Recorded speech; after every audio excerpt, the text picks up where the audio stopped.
So when people start watching anime, they usually start off with the more popular stuff like Death Note, Attack on Titan, Naruto, Dragon Ball, or whatever's popular at the time, and that people won't stop shoving it down your throat about how it's so amazing. Those animes that I just mentioned are called shounen animes, which by the Google definition, and I quote, "Shounen is one of the most popular genres of anime. It is geared towards teenage boys and it usually features a male protagonist who embarks on an adventure filled with challenges." They aren't wrong about the popular part, since when you hear anyone talk about anime, it's most of the time or always shounen anime that they're talking about. Now, I don't particularly am in love with shounen animes, but I don't hate them either, because they do have some amazing animes. Like, no one can be wrong about that unless you're asking to be massacred by a bunch of weebs, to which is something you don't want written on your gravestone. I do think though there's a ton of shounen animes that are just the same as the other shounen. I mean, think about it, main character's parents are probably dead. If not, the mom is 100% dead, or else how are you gonna have an arc for the main character to go on a journey to find a non-loving father? Like, having parents in shounen is non-existent, just like how it is non-existent for me to sleep at a regular time till my mom comes to beat my ass for sleeping at 10 a.m. Also, I don't understand why shounen animes in particular have so many goddamn flashbacks. Like, yes, I understand that you need to remind me,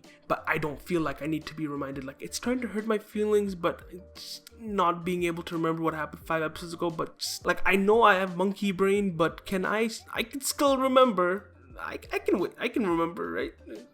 Fuck, see, now you got me doubting my whole life. Generally speaking, shounen animes have a format on how they do things, but it also depends on how they execute it. Something like Jujutsu Kaisen, even though the general story is pretty shonen, it kind of follows that shonen formula with the cool sensei and the team and how the main character just happens to be powerful as fuck, but they did it in a way that made it somehow feel different from the rest, which is something all these animes are able to do, and they aren't a complete copy and paste. With shonen, that's a more broad sense of what type of animes there are for it, since shonen can be about sci-fi or sports like Haikyuu, but out of all of them, the one that stands out and is just there really is isekai animes, which, if you don't know, it basically means where the characters are taken from Earth to a fantasy world, which is stuff like Re:Zero, Digimon, Mushoku Tensei, and No Game No Life. And if you have seen No Game No Life, then I know for a fact that your weeb ass watched it for the fan service.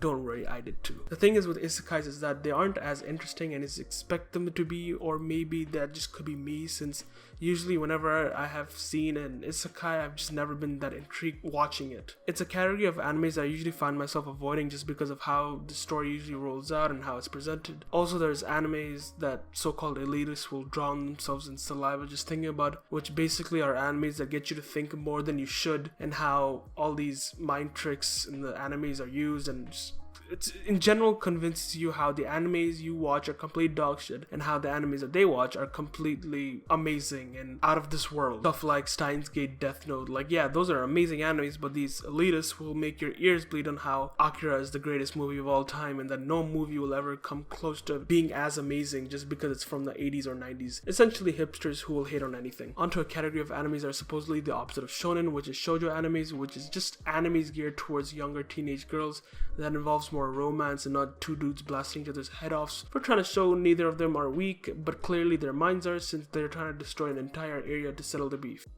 Alright, with shoujo animes are more so the type of animes that you want or could watch if you're not in the mood to watch anything blow up in your face. Unless you want to watch some cultured H anime, then go ahead, you do you. Shoujo animes are more lighthearted, nothing bizarre is going on unless it's fucking domestic girlfriend, then that's a whole other topic, different section, just go watch it. It's just mainly compressed of animes that take place in high school or romance or both even and whatnot. There really isn't much to it, but it's always got to do with some fuckboy main character who ends up liking the main female protagonist, and then they have to go through some weird ass hurdles and somehow happily ever after. The same thing can be said for Plastic Memories though. That one really made you feel like a plastic bag drifting through the wind.